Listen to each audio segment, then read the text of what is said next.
Très belle instrumentalisation de mon collègue. Plus sérieusement, l'article 40, il n'a pas été appliqué sur la proposition de loi, vous le savez très bien. Il a été appliqué sur l'amendement de rétablissement de l'article 1er de la loi. Or, sur la loi, vous avez décidé qu'on ne pouvait même pas déposer d'amendement. Non. Écoutez, on va Essayons de ne pas refaire le débat de la semaine dernière, très technique. S'il vous plaît, parce qu'il était super technique. Bon. Tout le monde a voté en commission des affaires sociales, vous avez perdu. Le problème avec la NUPES, c'est que leur notion de démocratie, c'est quand je gagne, c'est démocratique, quand je perds, c'est antidémocratique. Alors qu'on sait sur la démocratie, c'est aussi qu'il peut y avoir un moment, un vote au Parlement sur un projet de loi. C'est ça la question que pose monsieur Lucas. Est-ce que la réponse, c'est oui, vous allez le voir, de toute façon, il va y avoir d'autres niches, il va y avoir d'autres propositions de loi qui pourraient être soumises à l'article 40, pas à hauteur de 15 milliards, je vous le concède, et qui seront acceptées en tant que proposition de loi. Sur la motion de censure, qu'est-ce que vous dites à l'opposition sur la motion de censure? Vous leur dites, vous n'avez pas à tourner la page de la réforme des retraites, à un moment, il faut passer à autre chose. Qu'est-ce que vous dites à monsieur Lucas? Ce que je dis simplement, c'est qu'on a la 17e motion de censure, que la censure n'a jamais été votée. Je ne sais pas si je peux me permettre un parallèle un petit peu d'actualité. Ils veulent battre le record de Novak Djokovic sur le nombre de grands chelems remportés. Vous l'arrivez à 23 ou 24, mais il n'y a pas de majorité alternative. Donc une motion de censure, pour qu'elle fonctionne, il faut qu'elle aboutisse derrière à une dissolution de l'Assemblée nationale.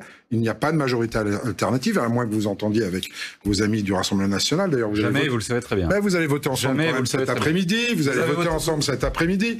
Donc de toute façon, vous allez voter leurs amendements. Non, pardon, je peux pas laisser dire ça. Vous votez les amendements du Rassemblement national en ce moment toutes les semaines. Moi, c'est pas mon cas. Vous gardez vos leçons. Non, mais c'est un fait. On verra le résultat des votes. Vous allez voter ensemble. Vous l'avez annoncé. Donc bref, à moins que vous trouviez un consensus. Je ne vois pas où il y a une majorité alternative dans ce Parlement. Donc oui, vous pourriez même gagner une motion de censure. Ça changerait quoi?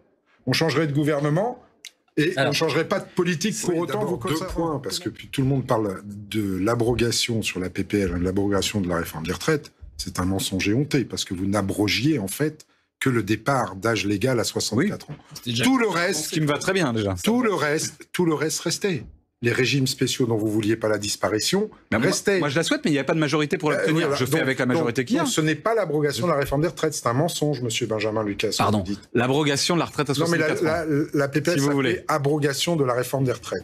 Premier mensonge. Quand on veut jouer les chevaliers blancs, faut dire la vérité aux Français. Ça, c'est la première chose. Deuxième chose, et je sais que vous êtes honnête intellectuellement, enfin quand même, février, passage de la réforme à l'Assemblée nationale, on devait aller à l'article 7. Votre groupe, comme les socialistes et comme les communistes, avaient retiré énormément d'amendements pour qu'on puisse arriver à l'article 7. Un seul membre de votre NUPES les a gardés sur ordre de Mélenchon pour pas qu'on y arrive et pour pas qu'on vote justement cette mesure d'âge. Et c'est leur liberté la plus absolue, monsieur Bouillon. C'était à vous de prévoir plus de temps pour le débat. Non. On a eu 9 journées à peine pour débattre de la réforme des retraites à l'Assemblée nationale. 9 jours pour voler aux Français 2 ans de vie, c'est rien du tout. Je vous reconnais une certaine honnêteté intellectuelle, donc franchement, s'il vous plaît.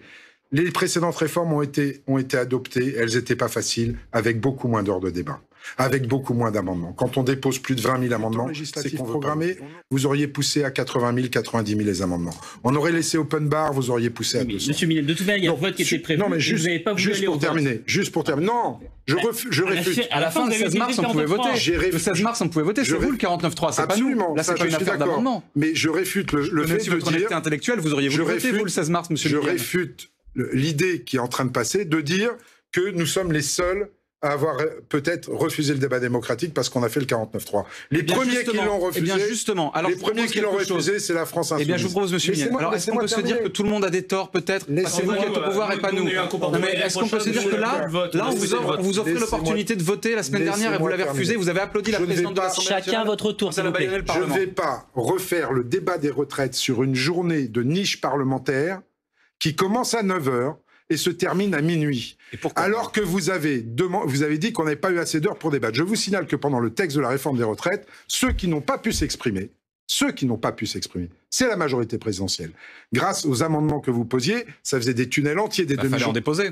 Non mais, vous plaisantez. Vous avez le droit aussi. Soyez légèrement honnête. Je sais que vous êtes travailleur, incitez vos collègues à être travailleurs comme vous à l'Assemblée nationale. Soyez un tout petit peu honnête, vous connaissez très bien le processus parlementaire, vous en usez, vous en abusez. Quand vous en usez, vous en abusez, encore une fois, c'est la démocratie. Nous, quand on utilise le règlement de l'Assemblée nationale ou la Constitution, c'est qu'on est dictatoriaux. Alors, Thomas Ménager, il y a un moment, ça va plus passer. Et encore une fois, l'abrogation de cette PPL, a été votée en vote public, ce qui ne se fait jamais en commission des affaires sociales. Et je vous le dis franchement en toute amitié, c'est que vous ne vous rendez pas compte à quel point la NUPES, en tout cas une partie de la NUPES, cette espèce de bordélisation systématique de l'Assemblée. Laissez-moi terminer. Vous criez beaucoup plus que 2 tiers des... Vous et moi, on crie beaucoup plus que 2 tiers des collègues. Regardez bien les débats et vous verrez qu'il n'y a pas un orateur qui n'est pas de la LFI qui peut s'exprimer sans être interrompu. Donc la bordélisation dans l'Assemblée, les différentes affaires auxquelles... Je parle ce qu'il fait le ministre de la Justice comme signe au banc du gouvernement. Regardez simplement une chose qui s'est passée, regardez les sondages sur cette histoire de la réforme des retraites. Qui sont les bénéficiaires de tout ce qui s'est passé? Les syndicats, tant mieux. Tant mieux.